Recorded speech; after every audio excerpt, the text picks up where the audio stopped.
ఇంకా నేను అసలు ఫస్ట్ నాకు 30,000 లోన్ ఇవ్వాలని అంటే ఏ ఒక్కరు కూడా నాకు ఇవ్వడానికి లేని పరిస్థితి.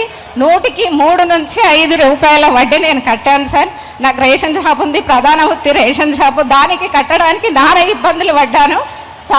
గ్రామ సంఘంలో చేరిన తర్వాతనే నాకు ఆ గ్రామ సంఘం నుంచి మండల సమాఖ్య నుంచి 5,000 నుంచి 10,000 నుంచి 20,000 నుంచి ఈరోజు నా పిల్లల చదువులకు లక్షల వరకు కూడా నేను సాయం చేసుకోవడం జరిగింది సార్.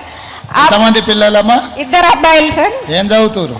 ఆ పెద్ద అబ్బాయి BAMS doctor sir, mid level health ఆఫీసర్గా మన మండలంలో గోకఫస్లాబాద్ గ్రామంలో చేస్తున్నాడు సార్. గోకఫస్లాబాద్ సార్. అయితే వారికి సంబంధించినవి ఆయుష్మాన్ పోస్టులు పడితే దాంట్లో రెగ్యులర్గా ఆయన చేసిన ఆయుర్వేద డాక్టర్ వృత్తిని నిర్వహించాలనేది వాడి కళ సార్. దౌలతాబాద్లోనే ఉంటావా? అవును సార్, దౌలతాబాద్ సార్. మంచిదమ్మా, సంతోషం సార్. ఇంకొక సార్, ఈ సంఘాల సమాచారము మిగతా మన జిల్లాలో కాకుండా మిగతా జిల్లాలో కూడా మనం చూసి మిగతా జిల్లాలో సంఘాలు ఏర్పడడం జరిగింది సార్.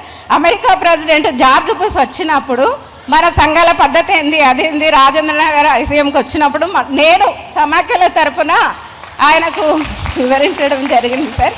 ఇవన్నీ కార్యక్రమాలు చేస్తున్న క్రమంలో మహిళ ఒక కలెక్టర్ చేతుల మీదుగా ఉత్తగ సమాఖ్య అవార్డు కూడా.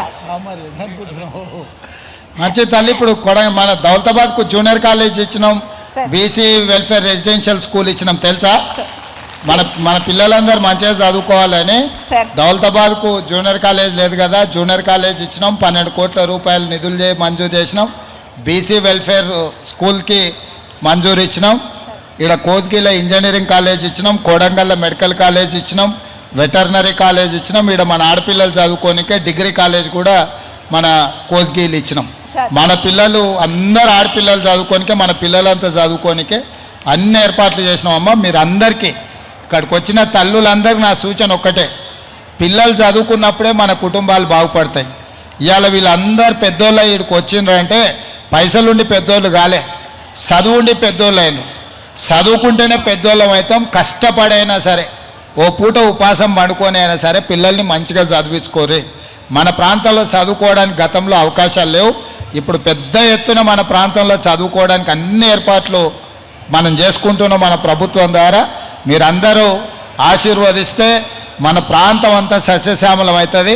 మన కృష్ణానది జలాలు ప్రతి ఎకరానికి నీళ్ళు వస్తున్నాయి. దౌలతాబాద్ చెరువు ఇప్పుడు పెద్ద రిజర్వాయర్ అవుతున్నది. మన చెరువుల చేపలు ఎంత, దౌలతాబాద్ చేపలు తెలుసు కదా ఇంకా నీకు. సో రాష్ట్రం అంతా పంపించడంత పెద్ద ఎత్తున చెరువు అంతా అభివృద్ధి చేసుకుందాం. మంచిదా తల్లి? మంచి సంతోషం అమ్మ. అందరు అక్కడ బహిరంగ సభ ఉన్నది, ఆడికి రాండి.